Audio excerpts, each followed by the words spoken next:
As a physical media collector out there, have you ever bought a title you only watched the one time and you have no plans on ever rewatching it again? In today's physical media news video, I'm going to be talking about the topic of blind buying. I'm going to talk about all the pros associated with it, all the major cons that come along with blind buying, and ultimately my recommendation on whether you should blind buy more or less in the future. So let's get right into it. First, I'm going to be talking about the pros to blind buying and some of the wonderful benefits that can come along with a great blind buying scenario. Now first, let me start off with just describing what a blind buy is to me so I know we're on the same page. So to me, a blind buy is when I purchase a title to add to my physical media collection that I knew nothing about before. I never watched the movie before. I didn't do any research into the movie. I just picked it up because something caught my eye on the front, whether it was awesome artwork, I enjoyed the cast of actors at the top, or I just trusted the boutique label brand. And so something drew me to it and I just had to add it to the collection. So a complete impulse buying decision. So now that we know what a blind buy is, let me talk to you about what I think a major pro is to blind buying. The best scenario possible is when you end up really liking the title, you blind bought, you fall in love with it. It just is an experience like no other, and you want to watch the movie more and more times, and you're so happy you added it to the collection, even though you didn't know nothing about the movie before. This has happened to me many times. I'm just going to share a few examples right now. So, Drop Dead Fred, I knew nothing about. I just saw the title looked kind of intriguing. I thought it looked wacky and silly on the front, and I enjoyed Phoebe Cates from other movies before. So I'm like, let me check this one out, and I ended up enjoying it. It was a good, fun time. Another wacky kind of movie I ended up enjoying was Vampire's Kiss. I knew nothing about this movie. I wanted to check out MVD Rewind Collection. I saw that it was a Nicolas Cage movie and he was kind of in a funny pose right there with his facial expression. And Vampire's Kiss, it sounded like a horror movie. So I bought it, I checked it out, and I ended up enjoying it. It wasn't exactly what I expected. It turned out to be a dark comedy, more satirical, reminded me of American Psycho. But at the end of the day, I ended up enjoying this one and was happy to add it to the collection to get that experience. I feel like, you know what, I will rewatch that one again.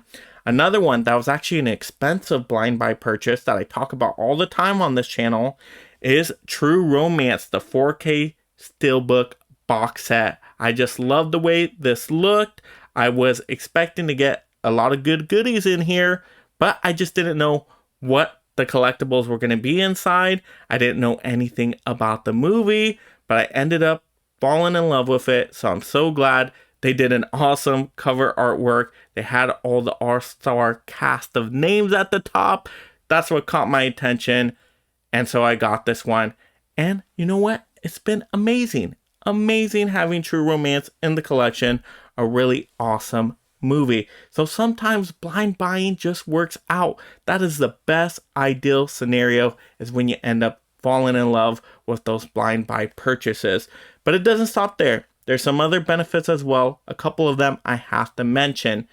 Another major pro is when you buy something and it just kind of expands your horizons. You learned a little bit more about movies in general, or movies you just really didn't know too much about before, in terms of different genres, filmmakers, different styles of making a movie, and it just kind of opens up that world to you, and then you want to go experience other movies in that similar kind of feel, vibe, genre. And that has happened to me a few times as well. For example, Menace to Society. I picked this one up because it was a Criterion 4K. I wanted to see, hey, what can they do with this format? You know what? The cover looked good, so let me check this one out. Wow, this movie ended up being so heart-wrenching and raw, and just definitely not a tale for the faint of hearts, but it just was so gripping, and I enjoy now having this one in the collection, and it just made me think, I want to check out more movies along this similar style, and definitely gave me appreciation to Criterion's 4Ks because they do a wonderful job. So I'm so happy I tried out this title. I'm so glad I added it to the collection. Another one similar to that was The Man Who Shot Liberty Valance. I was never a big Western fan before. I just never seen a whole lot of Western movies. But this movie was so awesome. It was great. It makes me want to go check out more from the Western genre. It gave me more appreciation for the Western style of filmmaking. And so now I want to see more of these classic kind of movies as well. So once again, just kind of broaden my movie horizons. So I'm happy I blind bought it because of that. Even though those are titles I enjoy, I wouldn't say, oh, I really like them or love them. But the significance is that they made me want to, explore movies even more in those kind of realm of genre of movies. And I appreciate that. Now, even when I blind buy a movie that I actually don't really like at all, and I'm probably not really going to watch it ever again, there's still a pro to that. I'm going to tell you what it is right here. So, let me give you the example first. Mulholland Drive. I picked this one up, wanted to get into those 4K Criterions, knew nothing about the movie, and I ended up not really caring for the movie. I don't even know if I still fully understand this movie. I don't know if I've ever really got it. It was very surreal, dreamlike, just kind of an oddball movie to me. It just didn't fit my personal taste.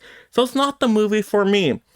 But I liked the filmmaking in there. I liked learning about the director, how they put the movie together, what their idea was behind creating some of these scenes. So I still feel like it sharpened my movie knowledge.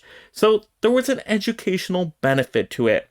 Even though the entertainment factor here for me personally really wasn't there, and I'm probably not going to be rewatching this one a whole bunch, I'm so glad, I checked it out.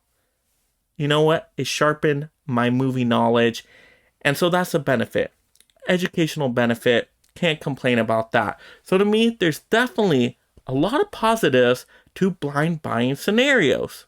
Next, I have to talk about the cons to blind buying, because there's definitely some negative situations that can happen with a bad blind buy. You just may end up not liking the movie at all. You may hate the movie, despise it, just never going to watch that movie again. It was maybe just a tough time suffering through it once, and you just can't bring yourself to ever watch it again. That is the worst blind buying scenario to be in, but I think this happens to us collectors more often than we would like to admit. But I'm going to share some examples here of when it's happened to me. So one example of a movie I just didn't end up caring about at the end of the day was Mandy. I picked this one up because I really liked the way the steelbook looked. It was a pretty good price. I loved the colors on it. It just stood out to me. And I thought, hey, you know what? Nick Cage movie, how bad can it be? I just didn't care for this one at the end of the day. And it's a title I'm just not going to go back and watch again. There's been times where I thought about, hey, you know what? Maybe I should give Mandy another try. Let me watch it this weekend. I just can't bring myself to watch this one. Even though I know some people really like this movie, this just wasn't for me. It just did not work with my personal taste for some reason. I just don't know what it was about this one, but yeah, it didn't work for me. It wasn't a good blind buy for me, unfortunately. But now I have it in the collection, taking up space. Cool steelbook though, but just not a movie I'm going to go back to. But that's not the only con to blind buying. There's other negatives as well. Next obvious one is that it's wasting money. Wasting money because you could have taken that money from that bad title you bought and put it towards a title that maybe you knew about, that you would really enjoy, that would get more watches out of it. You know what? That happens all the time. I just think, you know what? Oh, why did I get that in the collection when I could have got this other title in the collection, or at least put some money towards that other title? Yeah, you can go back and sell the title off again, try to recoup some of the money, but who knows if you're going to get, the full amount you paid for it? Probably not. And so it's still wasting some money there, unfortunately. And to me, this happens quite a bit. I'll give you some examples here. So I bought this title, Love Slaves of the Amazons. The cover just kind of caught my attention. I tried it out. Never gonna watch this one again. Just did not work for me. And I think, you know what? Maybe I should have bought another Kino Lorber title. You know what? Money would have been better spent somewhere else. Not on Love Slaves of the Amazons. So the blind buy in this scenario just didn't work out for me. Another one that didn't work out was The Seventh Seal. Now, this is a Criterion title. I know now that a lot of people consider this title of great filmmaking significance. I get all of that.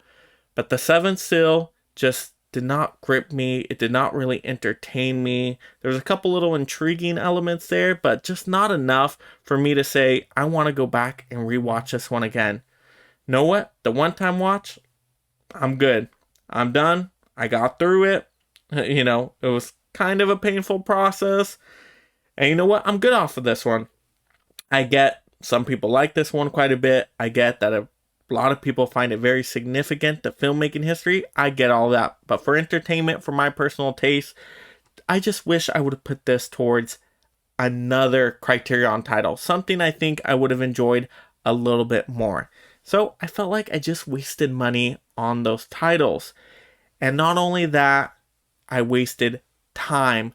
Time is a big factor. Life is too short for bad movies, because there's a lot of movies out there. We're never going to be able to watch everything. And when you see a movie you just don't care for, you're like, oh man, I wish I could get that time back and put it towards something else I would enjoy, or definitely another movie I might have enjoyed a lot more. So there's a lot of negatives there that come along with blind buying. Blind buying can just be very high risk.